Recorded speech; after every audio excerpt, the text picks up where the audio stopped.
Hello दोस्तों, तो physics में सैटेलाइट की दुनिया में हम वापस घुस चुके हैं और अब हम लोग उस सैटेलाइट के मोशन के लिए केपलर ने जो नियम दिए थे वो तीनों नियम देख लेते हैं। ज्योग्राफी का पार्ट है, फिजिक्स में हम लोग इनको डिस्कस कर लेते हैं। तो केपलर ने किसी भी सैटेलाइट के मोशन को पहले किस एस्पेक्ट में लिया, हम इसको पहले देखते हैं। केपलर ने ये कहा था कि कोई भी जो आपका प्लेनेट है वो सूर्य के चारों ओर घूम रहा है। हमने अभी तक पढ़ा है सैटेलाइट के बारे में, लेकिन केपलर ने जो नियम दिया था वो किसके लिए दिया था? हमारे प्लैनेट्स के लिए।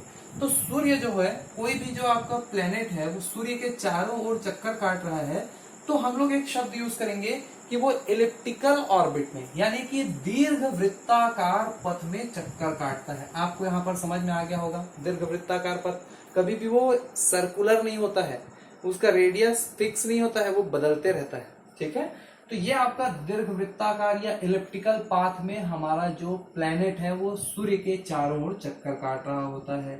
अब यहाँ पर आपको दो रेडियस दिखाई देंगे। देखिए, एक अगर हम लोग यहाँ पर को सेंटर मान ले तो आपको एक रेडियस ये दिखाई देगा, ठीक, और दूसरा आपका ये रेडियस हो जाएगा, ठीक।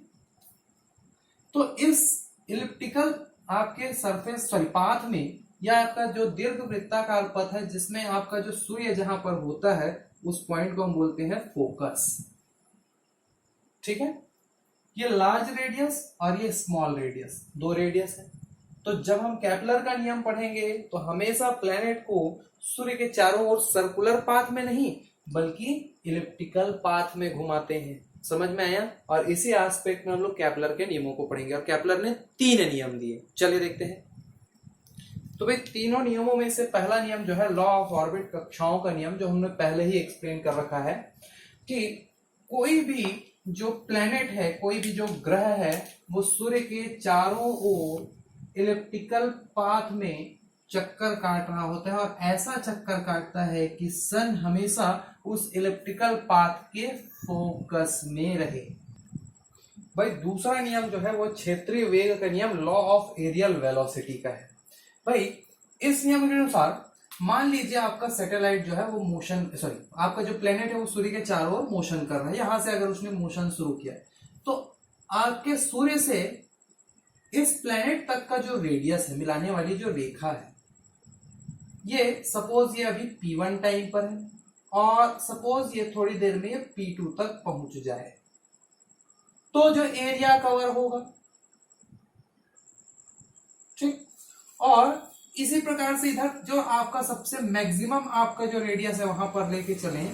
सपोज आपका जो प्लेनेट है वो यहां पर है, सपोज पॉइंट नंबर P3 में, और थोड़ी देर बाद ये चला आए P4 में तब ये बीच का जो एरिया है इस कॉन्सेप्ट में।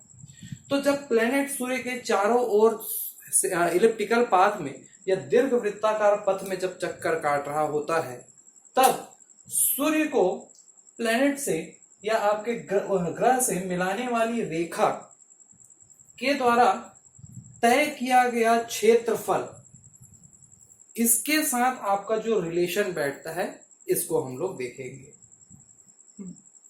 तो भाई यहां पर यह दोनों को मिलाने वाली रेखा समान समय अंतराल में समान क्षेत्रफल तय करता है। यानी कि यदि t समय में आपका प्लेनेट P1 से P2 तक पहुंचने में जितना भी एरिया कवर करता है वो उसी t समय में P3 से P4 तक पहुंचने का एरिया दोनों ही बराबर होगा। इस नियम को, यानी कि केपलर का दूसरा नियम, कई बार पूछता है कि किस सिद्धांत पर आधारित है, तो इसको हम लोग याद रखेंगे कि ये कोणीय संवेग संरक्षण के नियम पर आधारित है। ये क्वेश्चन हमारे में तो मतलब लोकल एग्जाम में तो नहीं पूछेगा, लेकिन जेई वगैरह एग्जाम में पूछता है, उसमें आप ये आंसर कर सकते हैं कि केपलर का जो दूसरा नियम है वो किस थ्योरी पे आपका बेस्ड है। तो कोणीय संवेग संरक्षण के नियम पर आधारित है।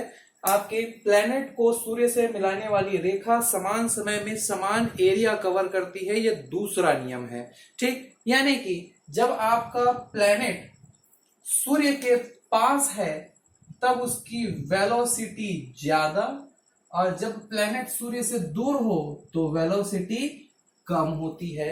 यही कारण है कि ये रिलेशन जो टाइम इंटरवल के बीच में जो बनता है वो परफेक्ट मैच होता है। ठीक है, आगे हम लोग देखते हैं आपके केपलर का जो तीसरा नियम है, परिक्रमण काल का नियम, ये क्या कहता है। तो जो तीसरा नियम है जिसको हम लोग रिवॉल्यूशनरी टाइम पे है ना, जो पीरियड का जो आप लॉ है ये बोलते हैं, तो आप यहाँ पर थोड़ा देखिएगा कि अगर हम लोग यहाँ पर अगर इस पूरा इलेप्टिकल पाथ का सेंटर ले, भाई फोकस में तो सूर्य है लेकिन सेंटर अगर इसको मान के चले तो आपको दिखाई दे रहा होगा एक ये वाला रेडियस आपका, सॉरी रेडियस दिखाई दे रहा होगा यहाँ पर, और एक रेडियस आपको ये दिखाई दे रहा होगा।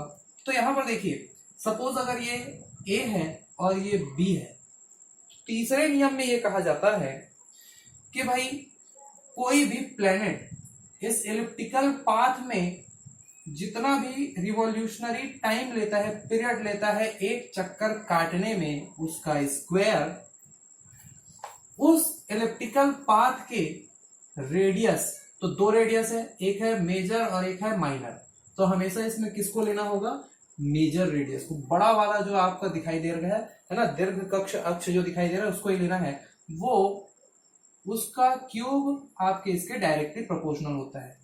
ये आपका केपलर का नियम है, यानी कि रेडियस जितना ज्यादा बड़ा उतना ही अधिक टाइम इंटरवल। इसको हम लोगों ने थोड़ी देर पहले और प्रूफ किया था, ठीक है, जब हम लोगों ने सैटेलाइट के बारे में पढ़ा था पिछले वीडियो में।